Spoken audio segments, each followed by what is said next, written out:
Let's talk. We have a breaking information right now that the United States has delivered some military capability, some people call it military aid, to the Republic of Niger, a very, very consequential part of the alliance of Sahel states. Ladies and gentlemen, what is this report all about? Let's get down to the details. According to information, the United States strengthened its military partnership with Niger through military equipment support. All right. On May 26, 2026, the United States Embassy in Niamey delivered 9 containers of military equipment to the Nigerian Armed Forces Logistics Center, Central Directorate of Army Equipment in Niamey. The value of this equipment is estimated to be about $2.3 million. The delivery included the soldiers' individual equipment such as uniform, backpacks, and protective equipment, as well as medical supplies and rescue kits for field operation. According to further reports, the delivery follows recent meeting between senior American Nigerian officers. During their discourse, the two sides reaffirmed the common commitment to security cooperation between the United States and Niger Republic. This support reflects our common interest in combating terrorism, combating ransom abductions, dismantling criminal network, and strengthening regional security. Serves the national security interest of the United States by helping a partner in the Sahel to defend its territory, secure its border, and reduce threats that may affect our respective nation. Yeah. A lot of people have been critical of the cooperation that Niger Republic have been having recently. First of all, people were critical about the collaboration that Niger had with Algeria without paying critical attention to the role of Algeria in destabilizing Mali. But they claim that these countries are supposed to be united in their objective, and if Algeria is critically contributing to the destabilization in Mali, people are saying that what is this alliance all about? Then critics also condemned that not only Algeria, and now there's another collaboration with the United States. A lot of people even criticized the collaboration with Turkey. Turkey is a NATO country. And now we're looking at the United States. According to the statement of the United States, if we look at this critically, the United States said Niger is a military partner. So a lot of people have asked questions, and I'm bringing the question to the public opinion, that for how long has this partnership been going on? When did this discussion that brought about this military, aid, when did this discussion take place?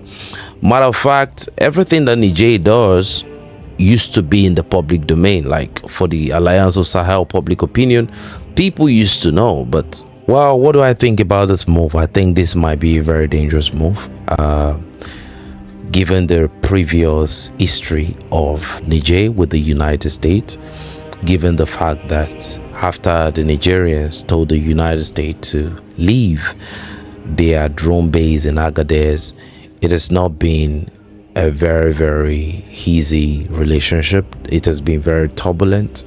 And given the fact that the United States was the spearhead behind the no-fly zone, call from Nigerian government, the United States wanted an invasion of Niger and decapitate the entire leadership of Niger. This same leadership that we're talking about are now collaborating with the United States. I don't understand what this is all about, all right? Because if you look at the details, they said they talked about a discussion before this military aid came and all of that. So the United States said the Nigerians are their partners in the Sahel, and how long this cooperation is going to go, we don't know. But we'll continue to monitor the situation, and we'll see how it develops from here. The Nigerians are equally collaborating with Algeria. Ladies and gentlemen, this is the information that we have received. But personally, in my opinion, there's nothing to celebrate about this information at all. The fact that they call it a military aid is embarrassing. And secondly, the fact that the United States, for me, I would say, is not a friend of the Sahel. The fact that the United States currently has a geopolitical rift with Russia, regardless of how you see it, and Russia is a strategic partner of the Alliance of Sahel. You are bringing in a sworn enemy of Russia to the seat to occupy a critical position. Well, we will see how it goes over time. But ladies and gentlemen, the Nigerians equally need help, because according to information, they've been taking a lot of casualty on the battlefield recently. So if this is the best help they can get, at least it's not bad. All right. So that said, we have another information. Ladies and gentlemen, it was a dark day in Benin Republic. According to the information we heard, the JNIM from the Katiba Masina group, they had a skirmish with the Beninois troop along the neutral border of Kuala and Kuru. And this skirmish lasted for several hours. According to information, at the end of the skirmish, the Beninois military post that was located closer to this region was taken by the JNIM after the JNIM neutralized 12 soldiers, and the attackers seized 4 mortars and several drones that was recently delivered to the Beninois forces by the French special forces. Now, what do I think about this assault? I don't think there is anything to be happy about, because I know some people, they are going to start smiling that there's nothing to celebrate about this attack. All right. This is not good at all. I think this is a message. This is what I think about this attack. I think this is a message to Romo Wardagni. I think the JNIM are trying to send a message to the new president of Niger that, look, this is how it goes down here. You have to negotiate, because according to some of the information we had, the former president, Patrice Talon, negotiated the longest with the JNIM, and towards the end of his regime, the contract was supposed to be reviewed, and it wasn't reviewed, and there was an escalation in attack. And now we are seeing another attack in Benin Republic. So what we are looking at right now, for me, is a message from the JNIM to the new leadership of Benin Republic there. When are you going to talk? All right.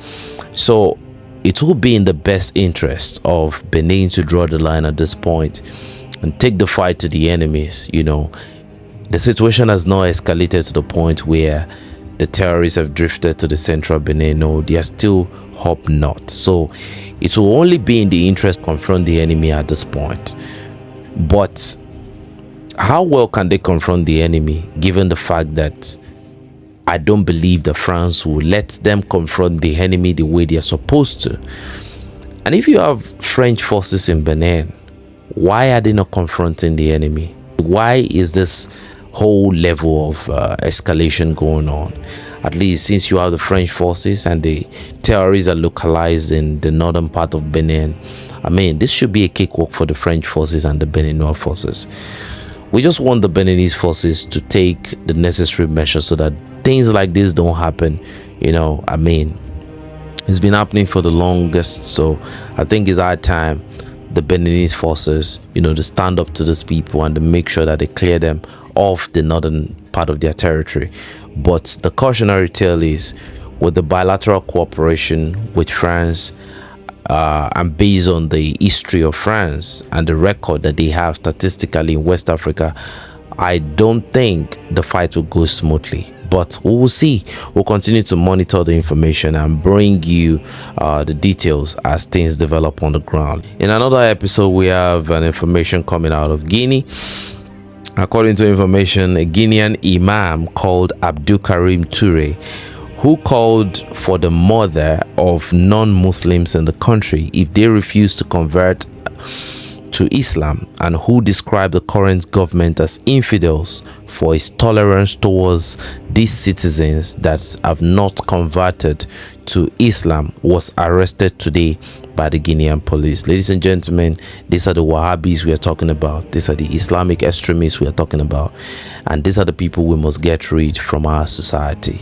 You see, the influence, a lot of people don't understand the amount, or a lot of people don't understand the level of influence that this particular element wield within the society, and this influence must be destroyed completely.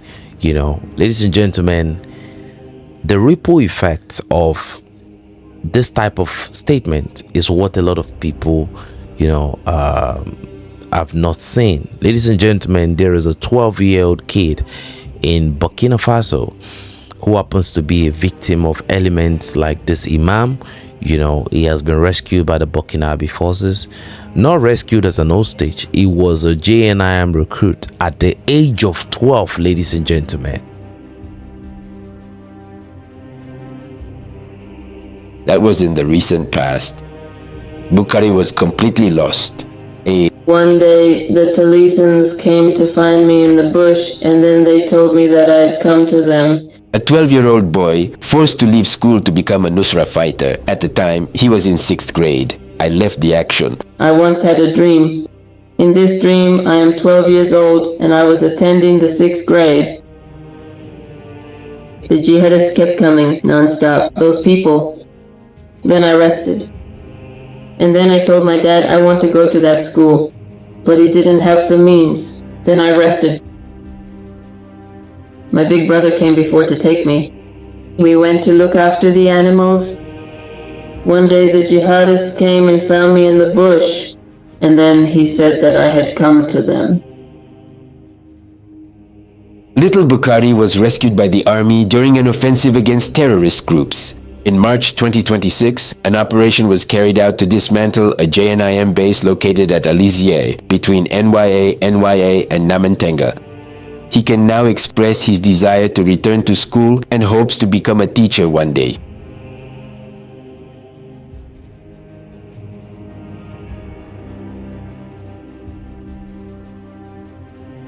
The remains came first, but first to the city. And then I said I would go back to school, Benir, an elder. Saved at the last minute from the devil's clutches, Bukhari was not alone. Several other miners were freed thanks to the professionalism of the Burkinabe army. The future of this young man was uncertain. When I go to bless an elder, I will teach the children so that the charisma is not lost. So I say thank you to the FDS so they know they can't just leave, that they're not there by chance. To achieve its goal, the enemy acts without remorse and without even caring about the future of those it involves. This is what illustrates the story of this young boy. He could have lost his life in the fighting, but the combat forces decided to save him. Proof. You know, I've said it on this platform before that the active JNIM fighters are from the age of 12. You even have some of them that are 11 up to 19. This is the main age that the JNIM recruits. And if you look at this particular period, these are the developmental stage of a child's life. So this is why you have this elements attacking civilians, because it is what they are instructed to do at this stage that they will go out there and do.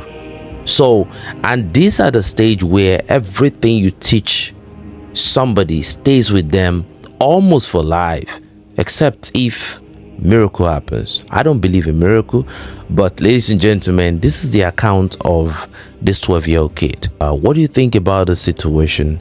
But he has been arrested, and I think this momentum right now should breeze across the Sahel. I think, left to me, I would say it should go across Africa. Any imam, sheikh, cleric, Christian or Muslim that is preaching fake gospels, that is telling people the wrong things I think the government should move in and control these people. This is the civilized world, ladies and gentlemen. This is the report that is coming out of Guinea. And according to the report that we have, the Fulanese in Ghana, in the northern part of Ghana, are beginning to complain about the kidnappings.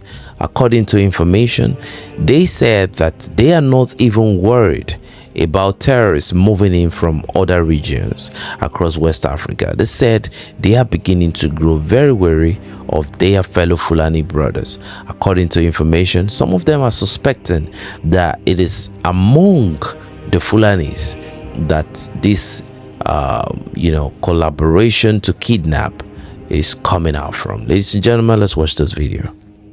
The Fulani individuals and their relatives increasingly become targets for ransom. The trend, believed to involve local accomplices providing intelligence and logistical support to kidnappers, is creating fear and mistrust among Fulani families across several northern districts. Here's a report by Ilyasu Tanko.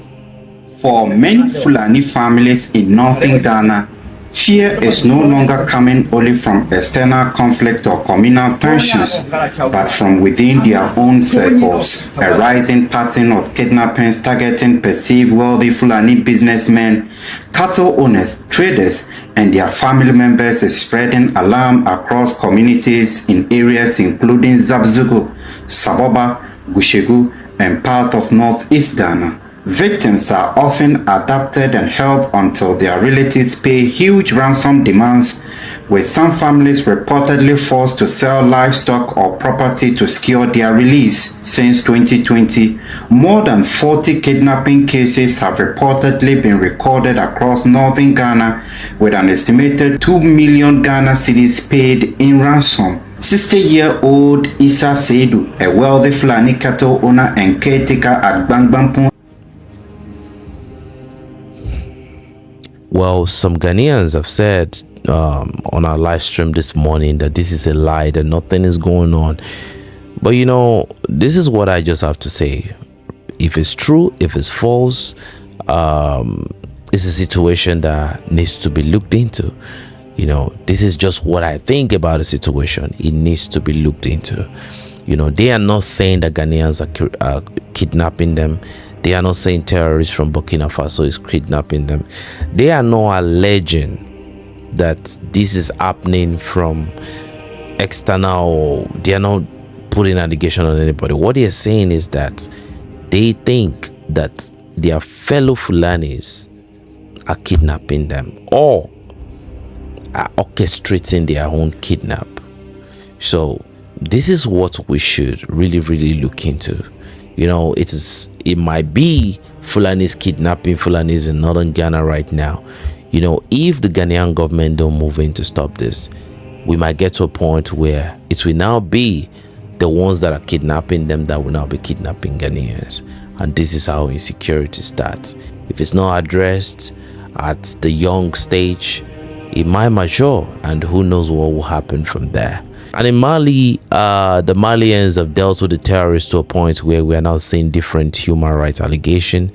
And abe narameja ka don kibaru kene ka bebi ala misa ne kalo glemwa ani sheki samba flamwa ani woro amita seku region kono mi eterosu ka kan d'entraînement ou be dege kelela yoro mina o fla koni yera sa finitri la ka ye o flen kolonchine ko o daga kolonchi ko bela jele koni ban ppp o te abane ko video to be narameja ka wasabu jekulo kono wala sa ka do narameja ka wasabu jekulo kono ka video dafalen soro lakana be chogomina Bamako ka se Kidali Mali fan bela jelen fe be vocal ci ama biwolonfla ani nani biworoni woro biworoni kele bisaba ani nani Nibe jamana ko kan plus 223 74 66 61 34 ni o kɛra k'a daminɛ min ye Kidali la ka taa se Menakama jamana fantan nani bela jelen na video ani ai. And the Malian personnel have a little bit to say about this recent allegation. Salif Traore has a report. Unfortunately, the world is experiencing many conflicts right now. A lot of conflicts. And there are formidable weapons being used in other conflicts that we never hear about, but of which we do hear echoes. I was surprised myself. Some even said that the Malian army is using atomic bombs. We actually saw that on some social media platforms. In the end, from atomic bombs, it shifted to cluster bombs. In reality, regarding this issue related to human rights, I would say that everything has been tried. Everything has been tried in Mali. On the part of those who are manipulating things, they have tried everything. They started by talking about abuses against the population, talking about genocide, talking about bombings, talking about this, about that. But in the end, indeed, we are dealing with a manipulative approach. As I told you, in matters of conflict, the first weapon is the narrative. It is this narrative that allows a number of processes to be triggered. Previously, there was a blackmail involving public development aid tied to these notions of human rights. Since this aid no longer exists, other means of pressure must be found. What are these means of pressure? It's actually about amplifying these accusations. And once the accusation has gained enough traction, the next step is to see whether a certain force can be deployed. There is always an underlying motive. In reality, you can't just get up and say, listen, Mali is using cluster bombs. As for me, the guarantee I can give, because I know, I teach, and in fact, I am very well positioned to say this, since as part of my work, I am responsible for monitoring everything related to international humanitarian law and international criminal responsibility. Already, we can see among senior officers that they are highly aware of these issues, highly aware. And many of them themselves write dissertations on these topics. So I think these issues are already being addressed at the level of our national armies. Personally, I have never seen the head of the army speak without emphasizing the importance of respecting human rights. And in reality, we must not forget that we are in one of the most complicated conflicts in the world. Because there's nothing worse than facing homegrown terrorism and also having to deal with desertions. We are in a tangled conflict. But despite that, the army is doing everything it can to respect these human rights. Not because it has been dictated here and there, but simply because we are aware that we are all Malians, and attacking our own population does not solve the problem. If peace is to come, it will come precisely through the protection of the population. So indeed, this is about manipulation. When we see several versions here and there, we notice that a narrative is being constructed. The narrative is not fully settled, so we hear about atomic bombs here, cluster bombs there, abuses against the population. But all of this in reality is indeed manipulation. Ladies and gentlemen, you can kindly drop your opinion on what you think in the comments. My opinion, I think the Malians have dealt with the terrorists to the point where the only thing we are seeing from the terrorists is motivational speech at this point. Ladies and gentlemen, the Malian armed forces continue their airstrike across the territory as they continue to advance across all fronts. Kidal is very delicate. The civilians have completely evacuated the region. The airstrike continue.